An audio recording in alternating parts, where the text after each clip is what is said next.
Hello, everyone, and welcome to this episode of Pod Save Chocolate. My name is Clay Gordon. I'm your host, and I'm also the creator and the publisher of TheChocolateLife.com. Today, we're going to be talking about getting creative with chocolate. And in the past, we've talked about getting creative with chocolate more in the context of sort of making chocolate from beans and the bars that might be made and other things that might be made with chocolate that you make.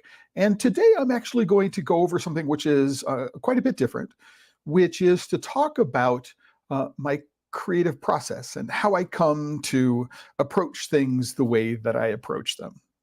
Now, before we get into today's episode, I want to remind everybody that every episode of Pod Save Chocolate is sponsored by members of The Chocolate Life. If you're not a member of The Chocolate Life, please head over there. Here's the homepage of The Chocolate Life right now. Click on a join button and become a member. There's always a free tier. While you're at it, if you like the video, give it a thumbs up, subscribe to the Pod Save Chocolate channel. And today, while you're listening, whether it's YouTube, LinkedIn, or Facebook, you can go into the live chat replay, or you can go into the comments. And if you have a question or a comment that you'd like to make, just put it in it. I'll see it and I'll get it up on the screen and asked and answered. And if you can find a moment to let me know where in the world you're connecting from, not from YouTube, LinkedIn, or Facebook, but where in the world you're connecting from. So I know that we have people from all over the United States and from all over the world who do connect. And I'd love to have the opportunity to get a quick shout out on the screen to let everybody know where people are coming from. Right. So with all that said, for every episode of Pod Save Chocolate, I put together a post on The Chocolate Life. And here is the post on The Chocolate Life today. Now, if you're listening to an audio podcast, you won't be able to see, or you're listening to the live pad, you won't be able to see the resources or have a chance to go and visit them. So for every single episode, I put together a post. And what you can do is you can go in during the episode or afterwards, and you can find the links to resources. Now, not all the resources aren't necessarily up on the page before I begin. If I do talk about things or questions are asked and answers point to other websites, what I will do is I will get those links onto this page afterwards. But if you are interested, in the top nav of every page of The Chocolate Life is this link that says Pod Save Chocolate. If you click on the down arrow next to it, what you'll do is you'll see the audio podcast dashboard. And with the audio podcast dashboard, you can go and find out what you want to about the current episode that's been uploaded. There are now 20. And all of the platforms and all of the apps that you can use to subscribe and listen to the Pod Save Chocolate episodes. Right. So with that housekeeping out of the way, what I want to mention is if you scroll down on today's post, what you can do is you'll see that there are 3 toggles on the page. Again, I'm not expecting you to read them live. If you have the ability to go to the website and look at the post, you can get the information there. These 3 toggles are my outline for being able to follow along and make sure that I talk about the things that I want to talk about today. And if I open up the history toggle, what I want to say is that I don't have any formal culinary training. So I didn't go to culinary school. I did not study pastry and baking. I have attended classes, demonstration classes and things like that, but I've never had a formal culinary education. Most of what it is that informs my approach to thinking about flavor and to think about pairing and to think about how do I go about constructing a new recipe comes from my experience working for the organizers of the World Pastry Forum and the World and National Pastry Team Championships. And I did that between 2002 and 2010, attending events in Las Vegas and Nashville, Tennessee, and in Scottsdale, Arizona. So I have this history of working with just this real fortunate experience of working with world-class pastry chefs, world-class chocolatiers who are giving classes. Many of the classes were in technique. A lot of the classes were in technique. Maybe most of the classes were in technique. But scattered through all of that technique was how to think about the use of flavor, right? And it is those classes that and those lessons learned. So one of which was from Albert Adria. I had a chance to audit a class by Albert Adria. You may not know that name specifically, but his brother Ferran Adria was the head chef at El Bulli, which for many years was considered to be the best restaurant in the world. And Albert, the younger brother, was the pastry chef. And I'm sitting in this class, and normally what happens is every single one of the chefs provides for every single class a series of recipes. And in this particular case, Chef Adria walks into the room and sits in front of the class. And one of the first questions one of the chefs asked, one of the students asked, was, "Chef, where are the recipes?" And Albert said to the entire class, "I'm not providing you with any recipes today because I don't want you to copy me. Right? What I want you to do is I want you to pay attention to what it is that I'm telling you. And then I want you to, take the lessons, the important bits of this lesson, right, and use them for yourself in ways." And that sort of sentiment was echoed later when Discover Chocolate, my book, was released. I had the book signing party at the Jacques Therese location, which was in, I want to say, Chelsea. But it was in Western Manhattan and on Varick Street, so south of Soho. So I don't remember the neighborhood, actually. I've been gone from New York for over a year, and I can't remember the neighborhood. But one of the things that Jacques told me as a part of that experience was that I can teach anyone technique, but I can't teach anyone flavor. So flavor is something that you need to learn for yourself, right? And when I combine those two lessons, one of the things that I learned is if anybody can be taught technique, then the technical aspects of being a chocolatier, the technical aspects of being a pastry chef are about learning a particular skill or being shown a particular skill and then practicing the skill until you've got the skill down. So, so can I understand what the hydration of a dough is by looking at it, things like that, or, how is it rising, or what is the texture of a mousse, for example? Is it right?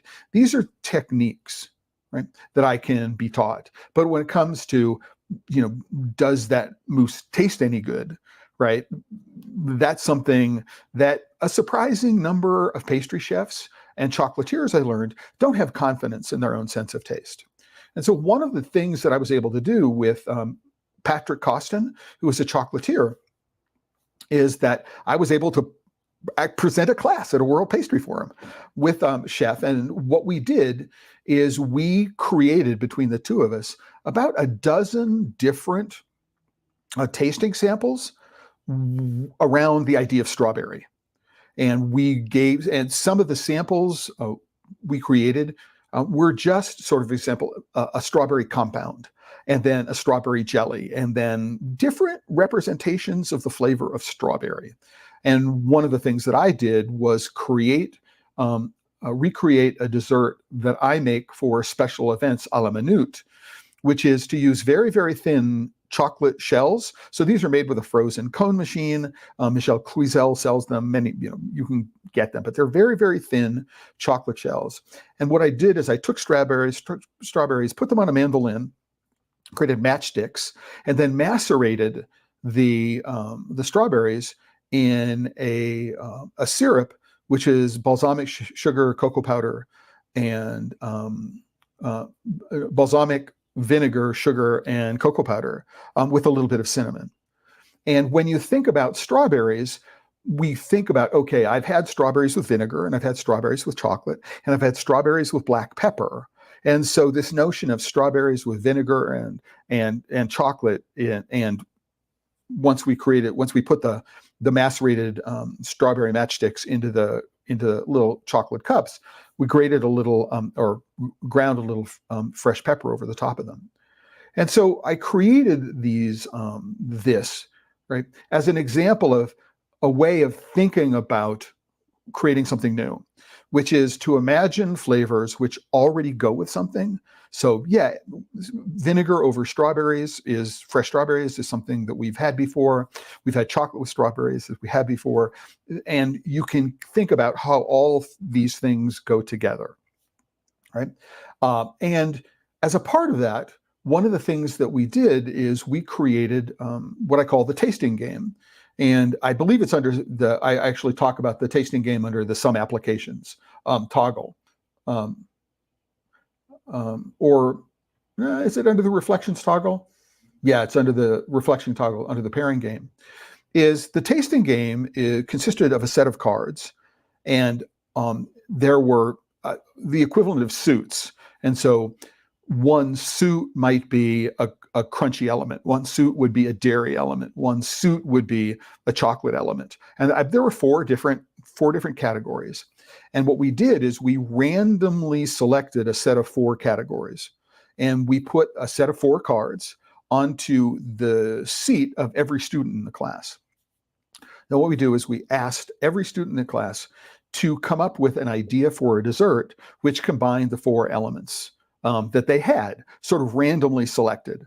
And it was really, really interesting to see the dynamic in the room change. You could see, people who had confidence in their sense of taste, right, could say, oh, I can imagine how I can put these 3 elements together, right, in a way that would make something that was very, very interesting. And so it is experiences like that which give me some, which inform my opinion. How do I go about being creative with chocolate?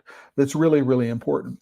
One of the key lessons that I learned from molecular gastronomy is that you can ask a question, which is, all right, what are the components of something?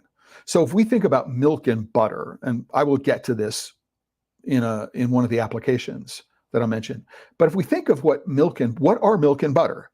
What are milk and butter and cream? What are all these dairy elements, right, that we use, right? And if we can think about them in their compositional elements, are there ways to rethink what it is we can do with them? And so we think about Albert Adria, for example, as being a master of molecular gastronomy in desserts. And so hearing him talk about, don't try to copy my recipes, follow my inspiration. One of the inspirations that I also learned from Adria is how to think of a common ingredient that you're using in a chocolate dessert or any other kind of dessert, pastry, baking, confectionery, whatever it is, and can I deconstruct that into its constituent components and then rebuild the dessert using different things which sort of mimic the component structure. Now, another example of that was really important, was having an opportunity to sit in a class with Dominique and Cindy Doobie. They are both consultants. They're in Vancouver, British Columbia. The last time I looked, they had a business called Wild Sweets. And one of the tasting exercises that they sat us through in the class that I audited that year was they had 3 different extracts of cinnamon. So they took cinnamon stick and they did an oil extract, a water extract, and an alcohol extract of cinnamon. And we had an opportunity, using little droppers, to taste all 3 of those. And what you find through that exercise is you think cinnamon. Here is, we can smell and taste the cinnamon stick, and then we can taste the 3 different extracts. And the solvents will extract different chemicals from the cinnamon stick. And so the oil brings out it will bring out any fat-soluble chemicals. The water will bring out water-soluble chemicals. The alcohol extracts, the water-soluble chemicals more efficiently and provides a different sort of broader profile. But what you can do is then you can recombine the fat, water, and alcohol solvents and create an expression of cinnamon flavor, which you don't get by just by putting cinnamon in cream and boiling the cream and trying to extract the extract the flavor components that way. Or if you're using a cinnamon extract of just an alcohol cinnamon extract, by thinking about the solvents and the different kinds of flavors that each solvent, the different chemicals that each solvent extracts, and then recombining them, what you do is you have a lot of control over the expression of cinnamon in your dessert, whatever it is that you're making. Now, you do have to think about the matrix that the dessert is. That's the best way to describe the matrix. And so, for example, if you're doing something which is got a lot of fat, right, then the fat is going to hold on to certain chemicals and is going to express them differently than if your dessert was entirely water. So I could take the same extract and put it into a pudding, so cream and eggs, right, into a pudding, and then take exactly that same extract and put it into a sorbet, and the expression of flavor is going to be very, very different. So it's really important to think not only about, okay, what is the flavor of it, but how is that flavor going to be expressed? And so you may find out that there is a flavoring which has a lot of complexity to it, but some of it is the liposoluble component, some is the water soluble component, the fat soluble, some of the water soluble component. And you may find something that is really, really fabulous in a fat-based dessert. When you put it into a water-based confection, like the sorbet, all of a sudden, the fat soluble component of it is going to be expressed entirely differently. And so the balance is off. And so you need to be very, very careful when you think about those things. And so not all representations of a flavor are the same, right? And that is a lesson that I learned from Dominique and Cindy Duby. And that is the lesson that I tried to convey the next year with Patrick Costin, right? In doing this episode of let's go examine what we think about when you're a pastry chef and you think strawberry. What do you mean? Because strawberry comes in lots of different forms and formats, right?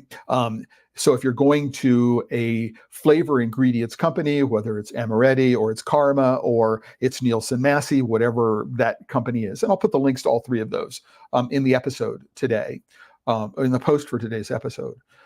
What you're going to do is you're going to find that these things are that the version of the flavor that you want to use. So the compound that the flavor is in, the matrix that the flavor is in, and the application notes that say, this might be good for use in a cold dessert because the temperature of dessert is going to affect the way volatile aromatic compounds are released from whatever it is that you're consuming. You need to, if you're thinking about flavor and you want to get creative with flavor in chocolate, these are things you need to think about with all those things. And then finally, for some of the history, what I want to do is I want to talk about working with Betty Koster and Kees Rat for the Origin Chocolate event in Amsterdam. And then I also talk about a related experience just with Kees. So Kees and I did a version of the strawberry experiment, which I did at the World Pastry Forum with lemon. So we were doing a tasting exercise and we went to the Dutch equivalent of Restaurant Depot. It's called the Quaker. And we just went through the Quaker one morning and we said, how many different kinds of lemon can we purchase? So we have limoncello, we've got Sicilian lemons, we've got preserved lemons in salt, we got lemon extract, we have all these different kinds of lemon. And what we're going to do is we're going to take the same lemon and we're going to make a sorbet with it and then a gelato with it. And then we're going to make a pudding with it. And so what you have is you've got a way to explore what do we mean when we use lemon. Right. Now, after that, I was working with Kees and Betty Koster. Betty is known as Mrs. Cheese in the Netherlands. She's an affineur, which means she ages cheese. And she's got a business called Fromagerie La Muse, which is in IJmuiden, which is just outside Amsterdam. And we had been asked to produce a chocolate and cheese pairing class. And Betty and Kees had been struggling, I learned when I showed up, they had been struggling for some time about how to think about pairing chocolate and cheese. And what I was able to do is to bring into the conversation some of the lessons I learned from the World Pastry Forum. one of those lessons is what you want to do is complement in flavor and contrast in texture. And so if we have the opportunity to put something together, how do we make texture a component of what it is that we're doing? So are we going to, right? And it turns out that that revelation, or that epiphany, as well as another one, which is, how do we see chocolate being used conventionally? So, for example, there is a Scandinavian cheese, a Norwegian, I think, in origin, called Gjetost. It is made from the whey, which is aged in basement for months, and you get something which is fudgy, and it's a unique cheese, and it's a polarizing one. You like it or you don't like it. And what we find is that the Gjetost is very often consumed for breakfast with coffee. And so we said, okay, can we take this notion of coffee? So Case produces little langue de chat, cat's tongues, in a coffee-flavored chocolate that he makes. And so we took that, we added some chocolate pudding that he makes, and we put a little slice of Gjetost on the top of it. And then what you do is you actually turn it upside down. So that's sort of weird looking in the video. You turn it upside down, you put it on your tongue. And what happens is the cheese is on your tongue first, and the coffee is in your nose, and the chocolate is in your nose. And then you have this really interesting textural combination between the way the Gjetost melts in your mouth, the way the pudding sort of melts and spreads in your mouth, and the way the chocolate melts in your mouth as well. And so you get this really complex set of textures, but the inspiration for it is to take, okay, here's a flavor. Here's the way this particular product, this cheese, Gjetost, is used culturally, right, in Scandinavia. And can we use that as the inspiration for what it is we're doing? And so the answer is absolutely yes, and that's what we did. We did a similar thing using a Stilton coming from the United Kingdom, Colston Bassett. It's an unusual Stilton. It's colored yellow. It's not colored white. And we put that Stilton on top of a walnut brownie, because you'll often find walnuts on cheese boards that include Stilton. And we go, okay, how might we find walnuts in a chocolate context or in a pastry, a baking, and chocolate brownies was it. And so why not chocolate brownies with Stilton? And it may sound crazy, right? But it turns out to be an absolutely fabulous combination. And again, here's an example of, let's take a proven context in which these ingredients are already used. So walnuts on a cheese board with Stilton, and can we find a way to put chocolate into the mix? And so we did. A third one we did for that would have been Case makes big. I'm forgetting the French term, meringues, right? And he takes his chocolate and he swirls the chocolate through the meringue. So these chocolate swirled meringues, right? And they're quite large. And what we did is we sliced them in half, the meringues in half, and put a truffled brie. So it is a circle of brie. You cut it in half. What you do is you put a little bit of sour cream on one layer to have more moisture to pull out the truffle flavor. Then you put a layer of truffle on that. And then you put another layer of sour cream and put the top of the brie back on top of it, and you let it age for a little while. And so what we did is we used that brie with the chocolate meringue truffles. So part of the combination there is visual, because we have this chocolate streak, this dark streak through the meringues, and we have this dark streak through the truffled brie. So that's very cool. But then you have this really interesting combination of textures between the meringue and the truffled brie as you go through it. And it sounds counterintuitive, right? But it turns out to work really well visually and from a taste perspective. The final one I want to talk about is, how do you go about in taking a burrata, right? Which is a form of mozzarella, which is very liquid in the center.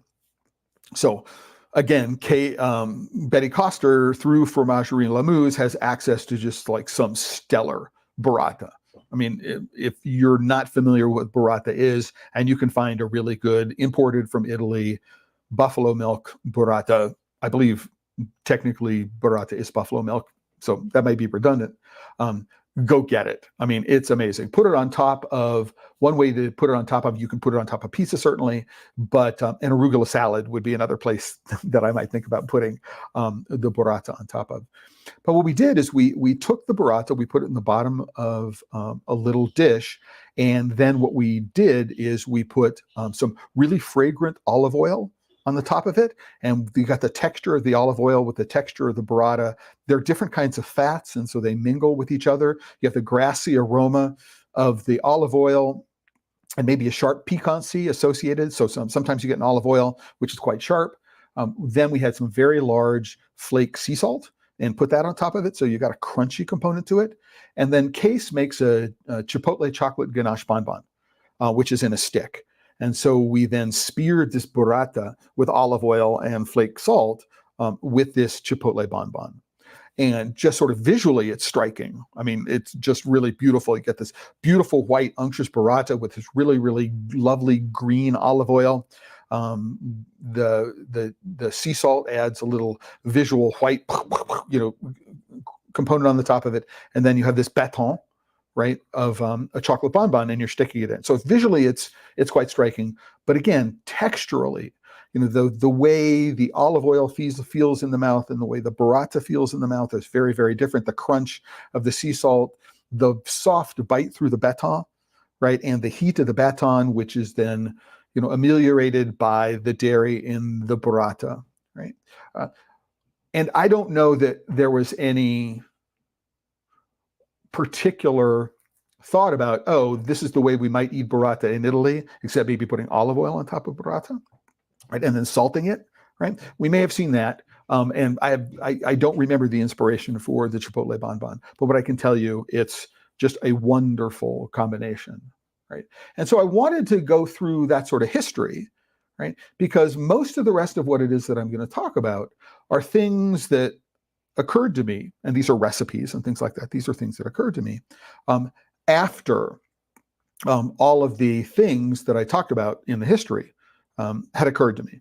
So these are things that I'm thinking about in my brain, and I'm thinking about, okay, how can I apply these lessons to real life situations?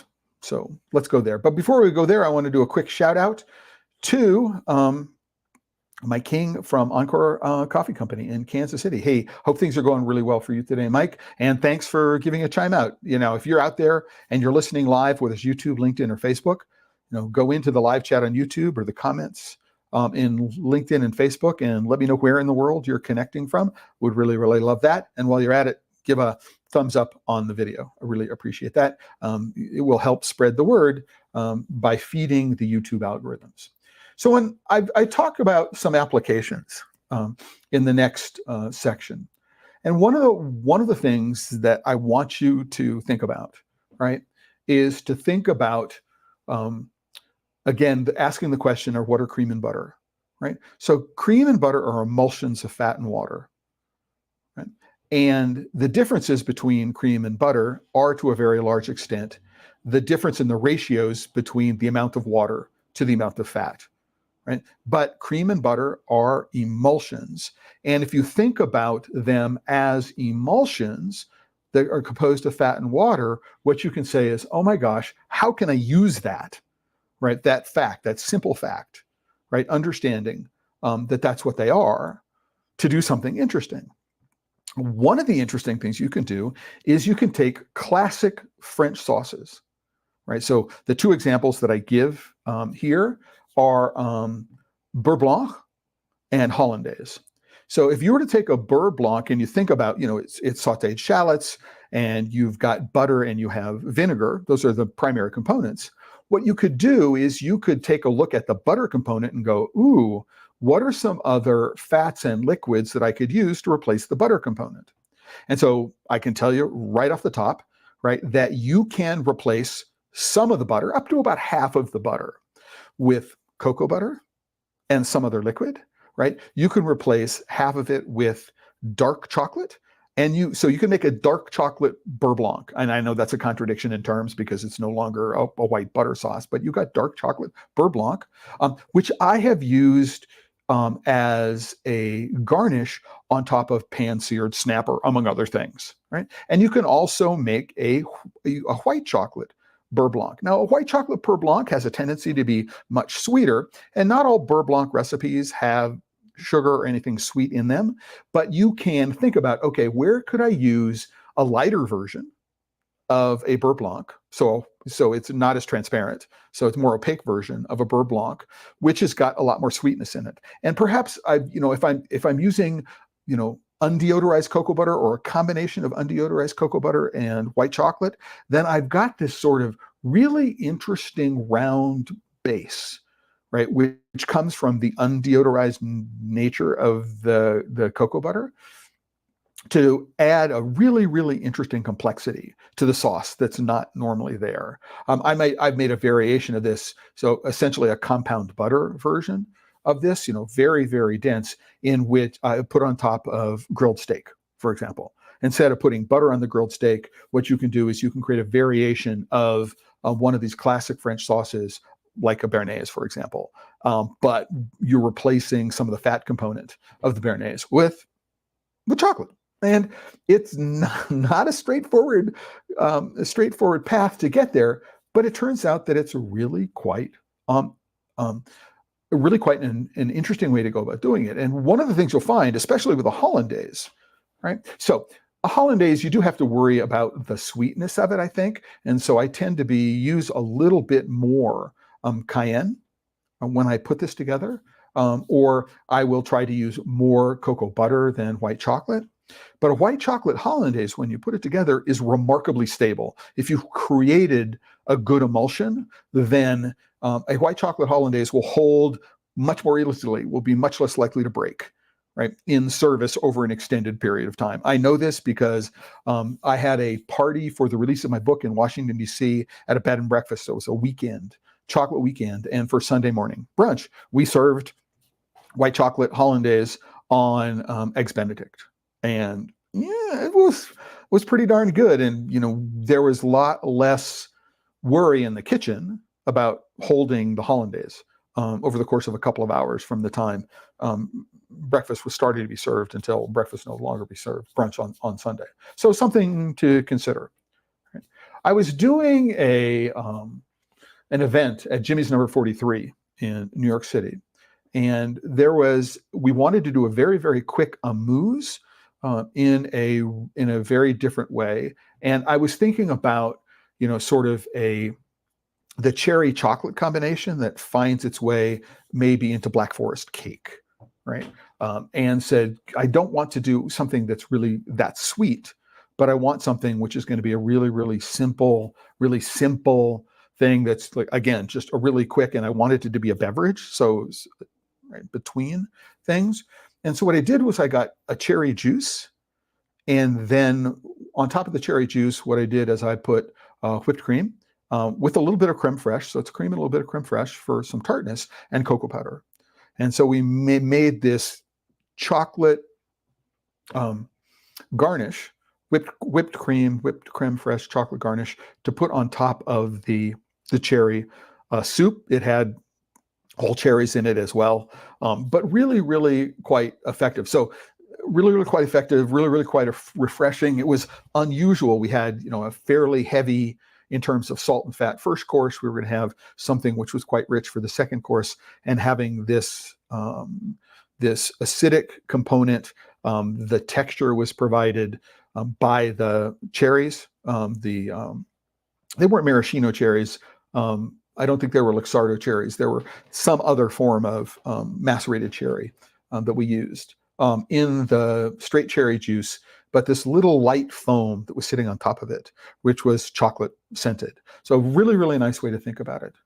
I mentioned when I was talking about doing this presentation with Patrick Costin at the World Pastry Forum about the idea of taking strawberry matchsticks and then macerating them in a syrup, which consists of balsamic vinegar, sugar, and cocoa powder.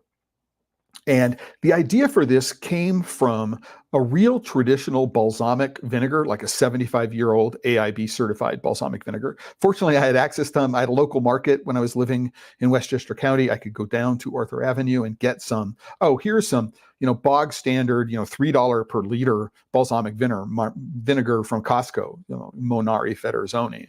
So I've got that on one hand, and then I've got the 75-year-old AIB certified.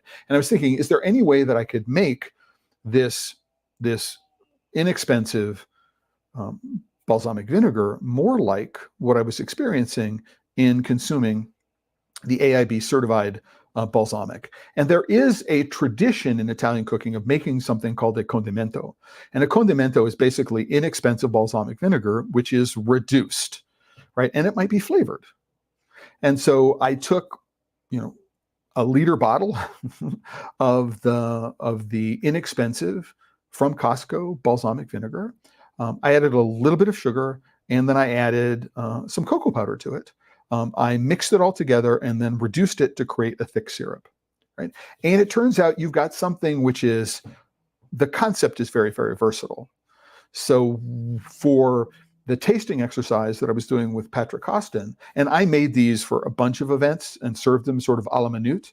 I would have the macerated strawberries on hand. I would have the chocolate cups on hand. What I would do is I would fill the chocolate cups with the macerated strawberries and grate the pepper on or grind the pepper on as service went over the course of the event, whatever it happened to be.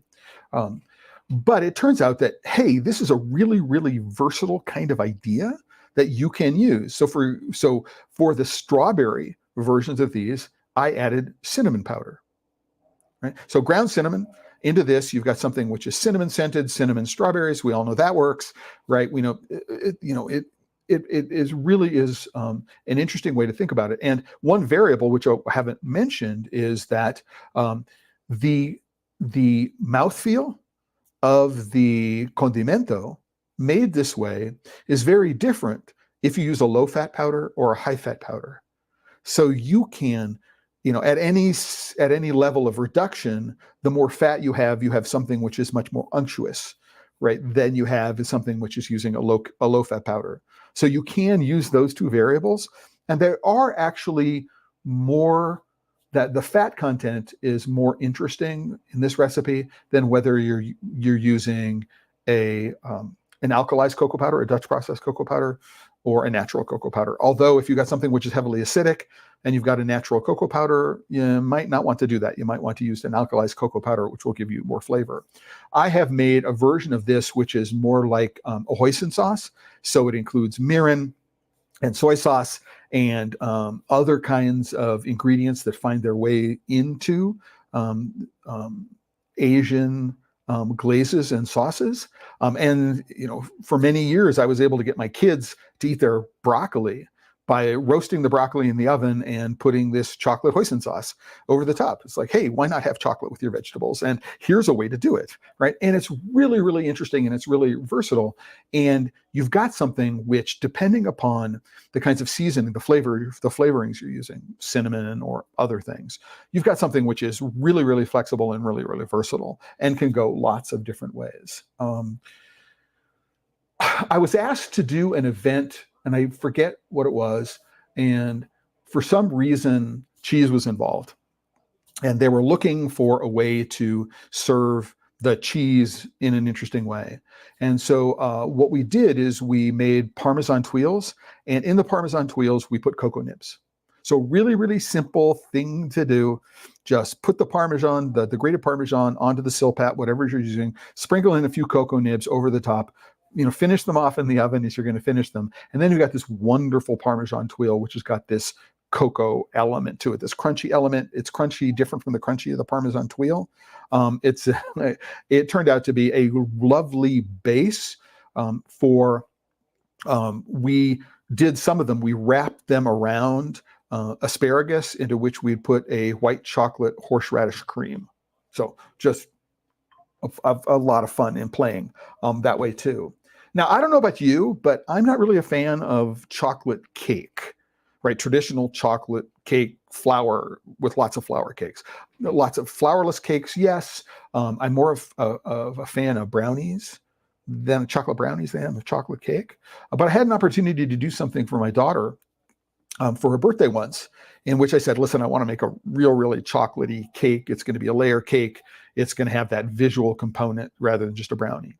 So what I did was I took a brownie recipe and I made it in a sheet pan and cut it up into 3 layers, which were roughly 10 millimeters thick. And then in that same pan, what I did is 2 layers of crisped rice treats, cocoa crisp rice treats. So traditional marshmallows, the crisp rice treats that were cocoa flavored. And then I did a layer of the brownies on the bottom. I then put a chocolate sauce.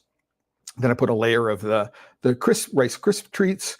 Then I put a layer of a caramel. So we've got lots of different ways of thinking about flavors in between the layers, but we have this intense chocolate, so triple chocolate brownie. So it's got chocolate chips, it's got cocoa powder, it's just like really intense. But what's interesting here is we've got the visual stuff is that the crisp rice layers look very different from the brownie layers. That makes sense. But it's the textural aspect that the brownies have this very, very different texture from the crisp rice treat layers. And so it is something really intense chocolatey flavor and this really unusual texture, right? That makes it a really, really interesting dessert to do. Now, I've done this several times. In one of them, I took little rounds and I actually punched little rounds out and did the individual servings by stacking the rounds. Little tedious to put together, right? But if you go back to the sort of pastry adage that what you want to do is complement in flavor and contrast in texture, it is the contrast in texture aspect that I was looking to exploit in this particular recipe. Plus I wanted something which was an intense chocolate flavor. And that's how I used that particular lesson that I had used. If you're like me, you like baklava. I don't know why more people don't make chocolate baklava or choklava, as I think about it. But if you want to think about making a baklava, how would you make baklava better?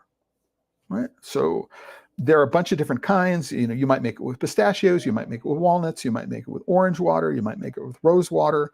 Lots of different ways to make it.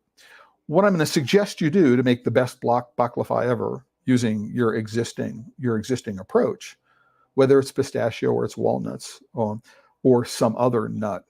What you might want to do is think about when you're making your honey syrup is to, number one, replace some of the honey and add browned butter. So you got the same volume when you get done to the end or some weight when you get to the end, but add browned butter and cocoa powder to the honey syrup, right? And then use the browned butter, cocoa powder, honey syrup, right? In the baklava. And what I do is I think you'll find that the honey brown butter and the cocoa are going to take your baklava and make them amazing, right? Now, if you don't want to use the brown butter, use regular butter. There are other ways to incorporate. You could use the cocoa powder in the nut layer. That might be another way to go about doing it. You could put, very, very finely grated chocolate into the nut component of this rather than just the nuts. So there are other ways of making this, right? But you can take a baklava and very, very simply take it someplace that is absolutely amazing by incorporating cocoa powder and or chocolate, right? But for me, the number one revelation in doing this was adding browned butter into the honey syrup. Absolutely amazing. It works better, as you might imagine, with orange than it does with rose water. But there are other aromas which are complementary to chocolate. Now, all of a sudden, you have the opportunity to go and think about using. So I would go there and thinking about making the best baklava ever. The next thing on my list of applications has to do with is improving salted butter caramel. Is it possible to improve salted butter caramel? And salted butter caramel, if you're in the world of chocolate and you do not have some product that includes salted caramel in some way, I mean, you're leaving money on the table. So I'm a huge fan of salted caramel and salted butter caramel. So number one, just take your favorite salted butter caramel, right? And after you've taken it off the stove, off the heat, and after you've incorporated the dairy component to it, and butter often, so you're adding the cream and you're adding the butter after the fact, depending upon the recipe, what I would do is think about throwing in milk chocolate or white chocolate. So I have used the salted butter, so the milk chocolate salted butter caramel on a number of occasions. Number one, I used to make it and just have it hanging around in the fridge. You can make it very, very thick. And so if you want something thinner, you just put it on the stove, add some more liquid to it, and you can thin it out to the desired consistency for service, whatever you're doing. But I once made for Pig Island, and Pig Island is an interesting event that I participated in several times. But for Pig Island, one of the things that I made was a buttermilk biscuit, and that buttermilk biscuit had butterscotch bits and white chocolate bits and bacon bits. So I have a white chocolate buttermilk butterscotch bacon biscuit, right? Which, if you think it sounds good, it does. And then what I did is, because I'm at a place where everybody's expecting everything to be barbecued, what I did is I would, number one is slice the biscuits in half, warm them up on the barbecue. So we're serving over charcoal, we're cooking over charcoal. And then what I did is I took fresh peaches, this was the end of the summer, took fresh peaches, dredged them in sugar, and I caramelized those fresh peaches on the grill. So they're soft and hot and crispy crunchy from the sugar coating as it caramelizes on the grill. And so you've got one of these buttermilk, butterscotch, white chocolate bacon biscuits with a caramelized peach on the top of it, drizzled with this milk chocolate salted butter caramel sauce.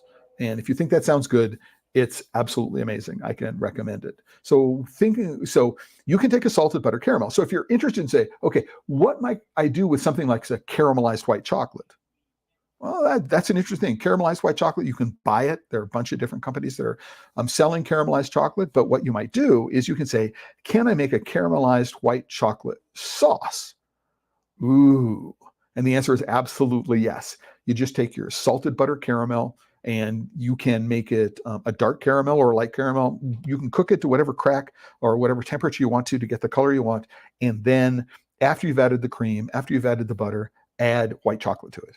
And it's absolutely amazing.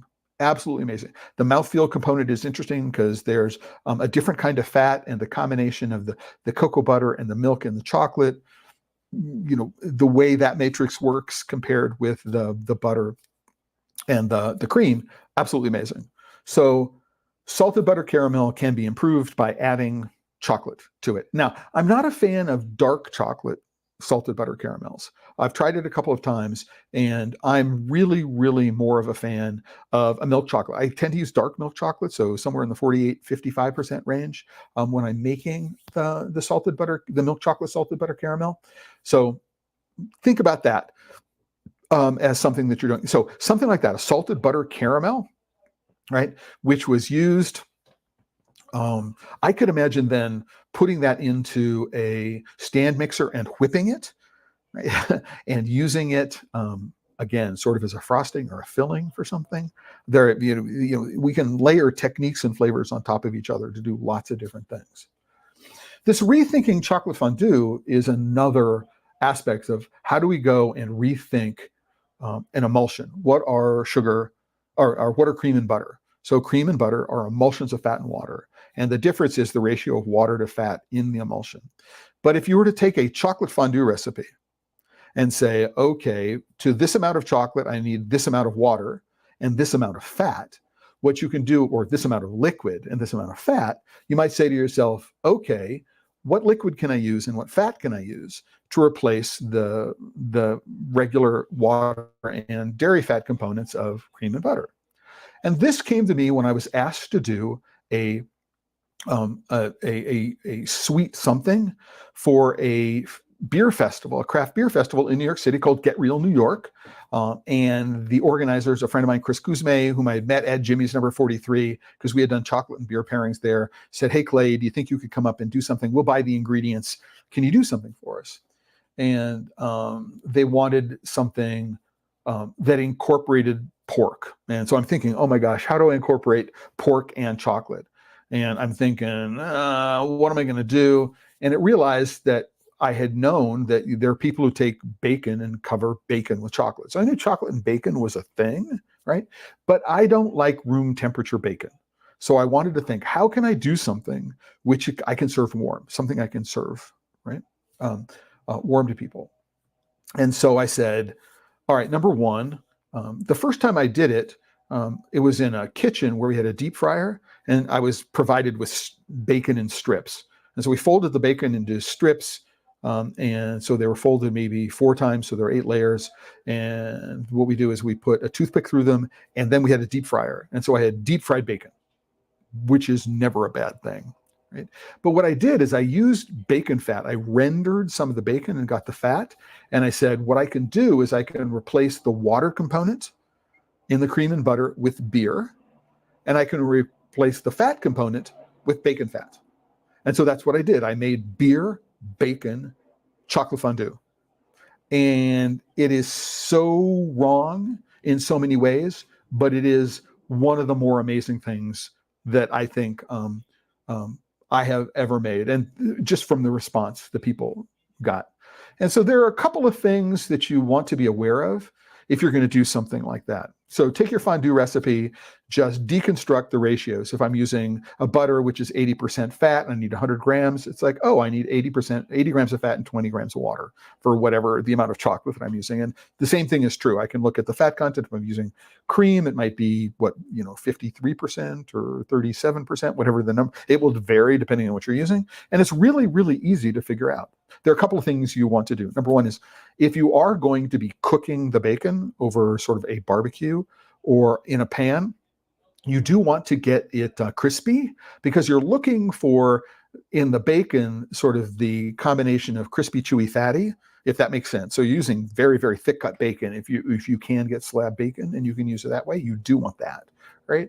But then what you want to do is you want to deglaze the pan with the beer. So you want to get all those really, really wonderful crispy bits off the bottom of the pan using the beer. It's important that you not use a dark beer. So there's a tendency, if you're to cook the beer, it will go bitter. You don't want that bitterness. So you want to use a lighter beer. A Pilsner or a lager is going to be the way to go. Obviously, it doesn't need to be cold when you do it. Deglaze the pan. And so you're making the fondue with beer-flavored bacon, as well as the bacon fat. You do want something to be a bacon which is smoked. You don't want it too heavily smoked, because this isn't really about the smoke in it. And the other thing you want to be careful of is something that just disappeared from my brain, and I will get back to it. Oh, don't use dark chocolate. Use milk chocolate or a combination of milk and dark chocolate. You want it to be a little lighter, perhaps a little less bitter, right? When you're making this. And so that's beer, bacon, chocolate fondue. And again, it's, you serve it a la minute on a cracker, or on a toast point or something like that. You need something underneath it to keep the fondue from going everywhere. But literally, if you're doing lardons of thick cut bacon, back bacon, just spear them with a toothpick and dip them in the fondue and hand them to someone. It's a really, really simple service in that respect.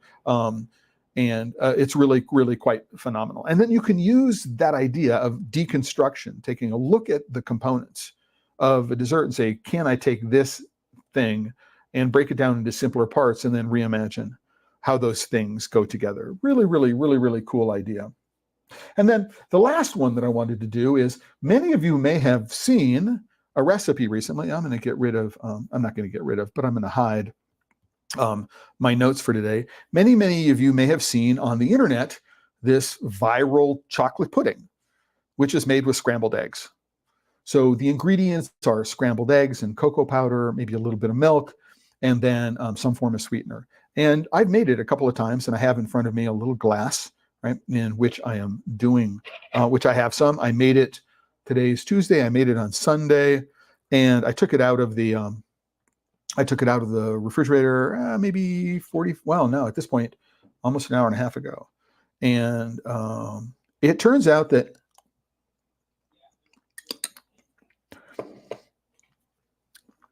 it works. Right? You have a high protein chocolate pudding, right? And it occurred to me, how can I make this better? Because how can I make this better? Or what might I do to take this viral recipe and say, are there other things that I can do with it to make it maybe more interesting? Right? And there are a couple of things that you can do. So number one is, I'll just do this sort of generically. You'll have to come up with the ratios yourself. Number one is you could take some dates and you could soak the dates in the milk. So macerate them overnight in the refrigerator.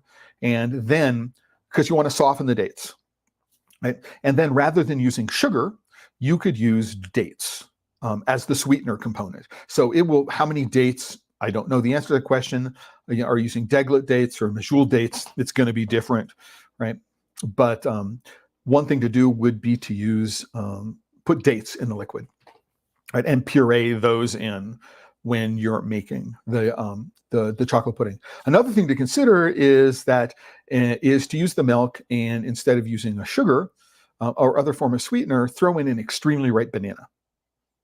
Right, so that makes a whole lot of sense. It's going to be a lot of sweetness. It's going to add a banana flavor.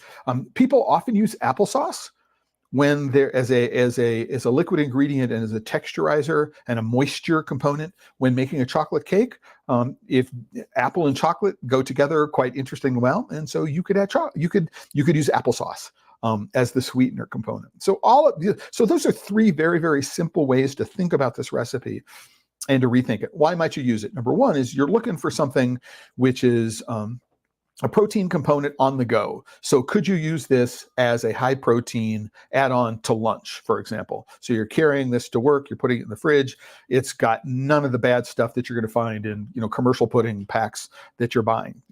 I imagine that if you've got a kid who loves chocolate pudding but is not big into eggs for any reason, that you could give this to a kid and they go yum yum yum. This is something that I would consume, that assuming you're not vegan, would be good for you. I can imagine bunches of other things to do with this. So if I think about the ratios of liquid here, now you want to be careful with the ratios of liquid here, because the more liquid there is compared with the eggs that you've got, the lighter and fluffier this is going to be. You do want to really, really incorporate, you want to run this for a fair amount of time in the blender, but you do need to be careful about how much air you're incorporating into it.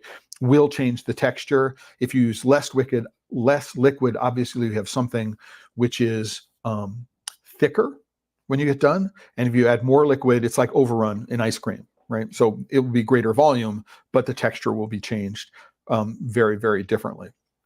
So one thing that you might do that I could think about doing, I've only made the recipe a couple of times, and so I haven't, got all of these ratios and other things down. But one thing that you might think about doing is taking the cocoa powder and blooming it in the eggs. So I make my scrambled eggs with milk, and I could bloom the cocoa powder. So get it hot and have it absorb some of the liquid. And what that does is it enriches the flavor. It makes it much more cocoa-y. And so blooming the cocoa powder would be one thing that I would do.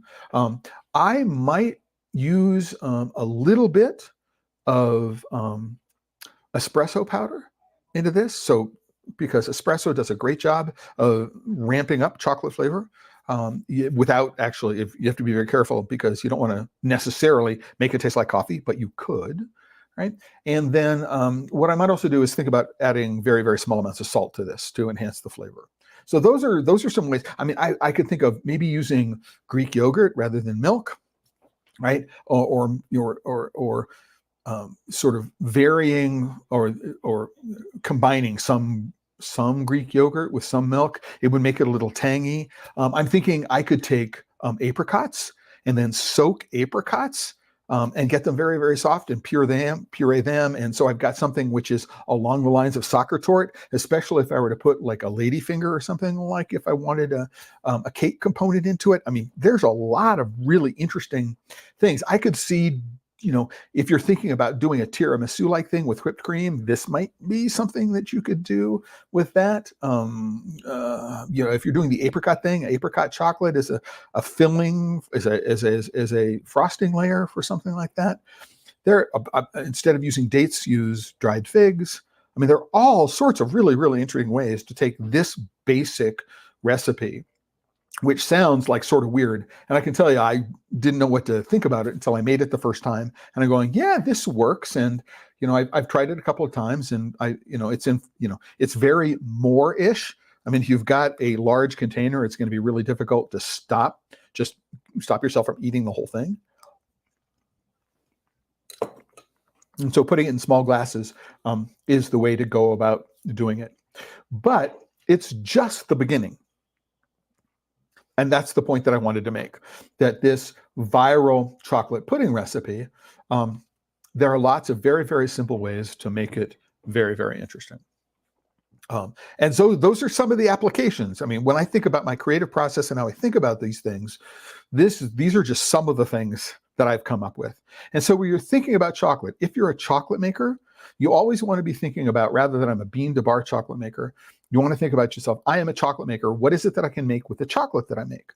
Now, I've been fortunate enough that people have been come to me and say, well, we want a dessert, but we want something which is also savory, right? And we want to be able to explore those boundaries. I've had an opportunity to be able to give classes about taste in which chocolate was a component. And so I've been thinking about it slightly differently than I think many people think about it. And I've been doing it since about 2004 or 2005, so almost 20 years now. And so I thought it was about time, because I'm thinking about my presentation on flavor for the British Society of Flavorists at the end of October. And these things are sort of bouncing around in my brain. And as I have explained on several occasions, these episodes of Pod Save Chocolate, number one, I hope they're interesting to you. You could put a thumbs up on the video if you found it to be interesting. But what I also do is I also find them very interesting for me to talk through some ideas, because I find that hearing myself say something is much more valuable to me than just writing it down. And so talking it through is really, really helpful for me. And, I hope you're patient with me and all those things. So I'm going to close this out. We've run it. I'm running a little long. We're at the hour, right? So it's taking a little while longer. A couple of reflections. There's one do-over that I would like to do, and that is in Discover Chocolate, which was published in 2007. There was a last-minute change in the manuscript, and I was asked we had some space left, and they asked me to do something about beer and pairing beer with chocolate. And I completely punted on it. I mean, I think that I did the entire topic disservice, and by not thinking about it and not having the time to really explore the topic. And so one do-over that I would have when it comes to pairing and thinking about chocolate and flavors and things like that, and getting creative with chocolate and beer, would be I would want to rewrite that section in Discover Chocolate, because my whole opinion on the subject of chocolate and beer has expanded tremendously since that time. And I no longer believe what I wrote in the book. So the other thing that I've learned, which is really important, is that innovation is not a solitary process. We have this idea that I'm going to the kitchen and play with things and I come up with something. And it doesn't necessarily have to be that way. What I've found is that my innovation process, my thinking about how to create something new and interesting, is as a result of my interactions with other people.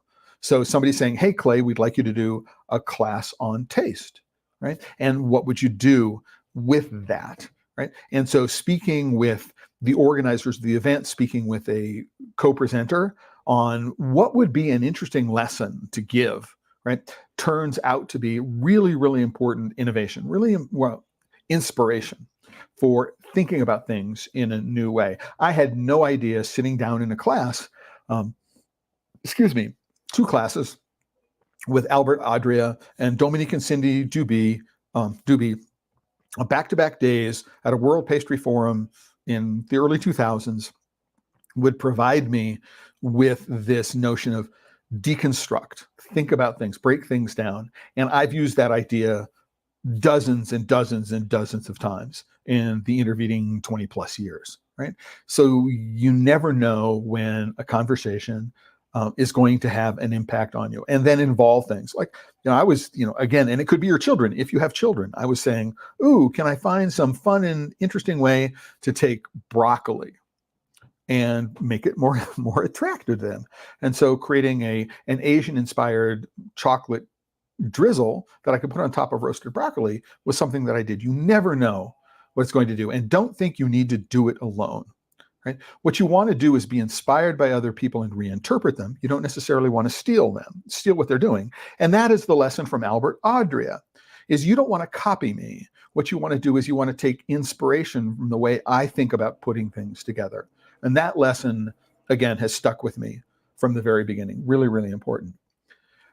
Going on with that, innovation is not a solitary process, is there's always the possibility to do something new with something classic. White chocolate hollandaise, right? Take a white chocolate and make a beurre blanc from it, right? To deconstruct a fondue recipe. There's always an opportunity to take something that is classic and reimagine it in an interesting way. A white chocolate salted butter caramel. Salted butter caramel, classic, right? How many people add white chocolate to it? Not a whole lot, right?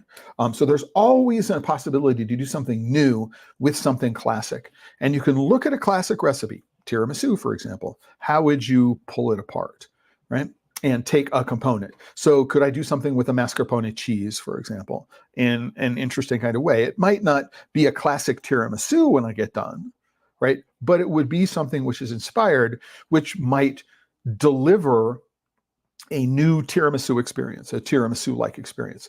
So looking at classic things, right, is a way of providing an inspiration. And some of those classic things are traditional pairings, as they are yetost with coffee in Scandinavia, or it might be walnuts with Stilton on a cheese board. So these are things we find all over the place, and they can provide the basis for innovation, right? The other thing is you have to taste everything. If you're going to be interested in doing this, you need to be Catholic in the sense of universal in your taste. You may determine you don't like it. That's fine.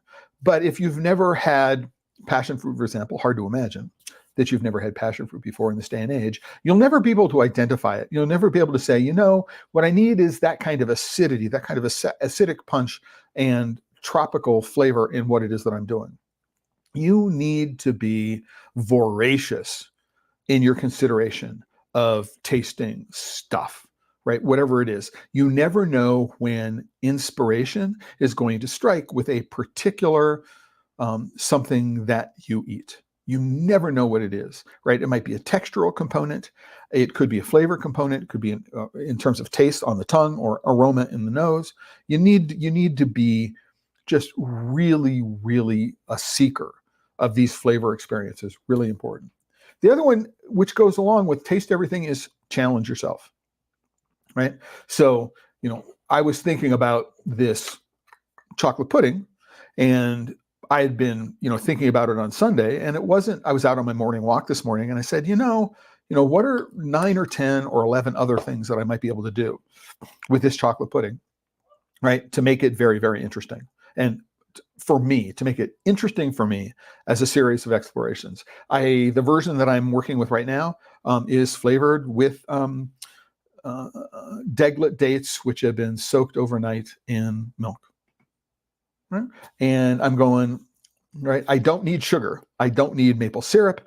I don't need agave syrup. I don't need honey. I don't need crystallized sugar. I can use a dried fruit as the sweetener component. That's just the first step. So what are some other fruits that I might be able to use, right, in order to be able to do this? I could use applesauce. I could use dried apples, right? And just challenge yourself. You think you've got to a point. Is there a way I can make it better? Is there a way that I can bring in another experience from someplace else and apply it to what it is that I'm doing right here, right now? right? And just, again, challenge yourself to go do it. You've got all of these tastes that you've got this library of taste sensations in your brain. You have a library of techniques. I mean, number one, what you might do, here's in terms of challenge yourself, go look up viral chocolate recipes, right, on the internet, and say, is there some way I'm able to make this different? I mean, I'm thinking just off the top of my head right now, we got this Dubai chocolate bar, which is a phyllo dough, a stranded phyllo dough with pistachio paste, which is mixed together and put into a bar. And I'm going, maybe if I made the brown butter honey, pistachio chocolate, right? And I was able to chop it up into small bits and put into the Dubai bar. Maybe there's something there, right? And I'm going, they're related to each other, so why not, right? So why not go there? Challenge yourself. Go look for 10 viral chocolate recipes on the internet and say, how would I do this better? Or how would I do it different? How would I make it my own? What can I do to put my fingerprints into this thing? And then finally, I want to bring up again the pairing game. Unfortunately, I couldn't find anybody who wanted to commercialize this, but it's a fabulous game.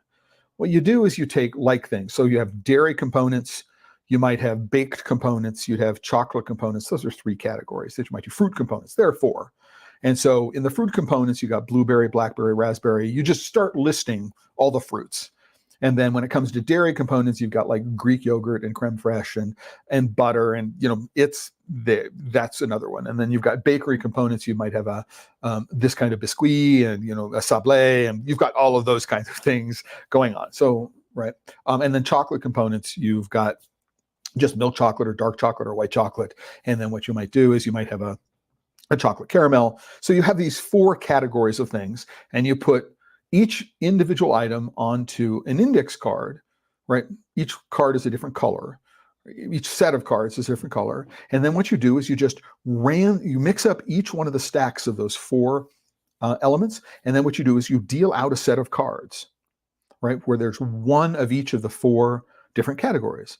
And then what you do is you look at them and you challenge yourself. So even if you have, something with like blackberry mascarpone, lady fingers, milk chocolate, that would probably be pretty easy to put something together with. But you might have just some really, really challenging, right? Sets of things which are going, how would I put these together? So it's not only a matter of putting together the flavors, and it's not only a matter of putting together textures, but you need to think about the technique. So how are you going to imagine these things into something that you'd put on a plate and serve? Right?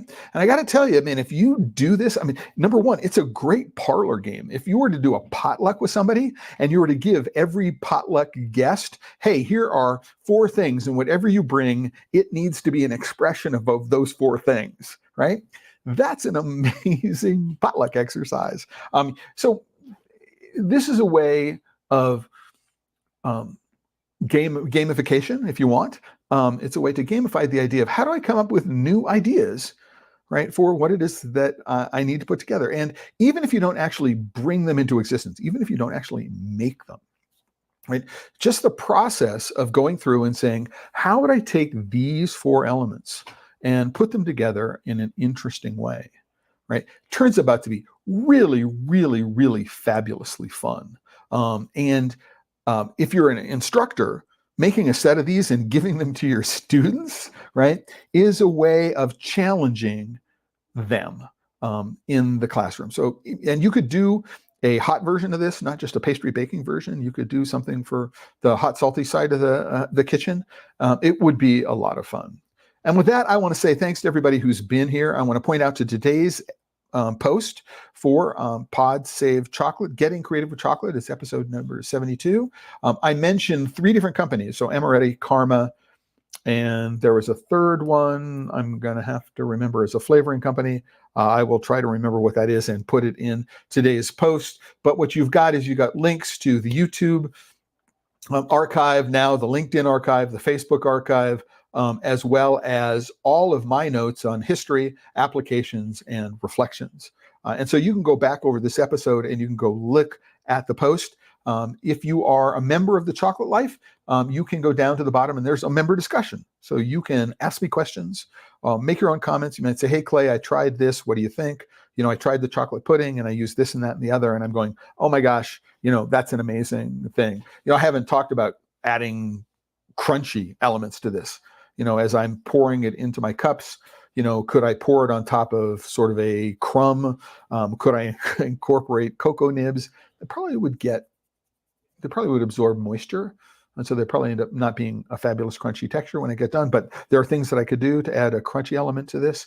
I can imagine adding, peanut flour or almond flour, or very fun, lots of things that can be done. So, if you've got ideas based on these recipes, or these ideas for recipes that you think would be interesting, go, if you're not a member of the Chocolate Life, you join them. As I say, there's always a free member. There are a couple of discount offers. If you're a free member, there are 2 premium member discount options. At the bottom of the page. Also, brand new is if you don't want to support the Chocolate Life, the work of the Chocolate Life, with a recurring membership, there's a one-time donation option now that you can go and do. And until the next time, which is Friday, I don't have an idea for what Friday's episode is going to be, but I think it's going to be sort of a follow-on to this one, because I'm doing some writing and I want to talk through some ideas, but we'll get there. What I want to do is remind everybody that if you're working with chocolate and you're not having fun, you're doing it wrong. Until the next time, everybody,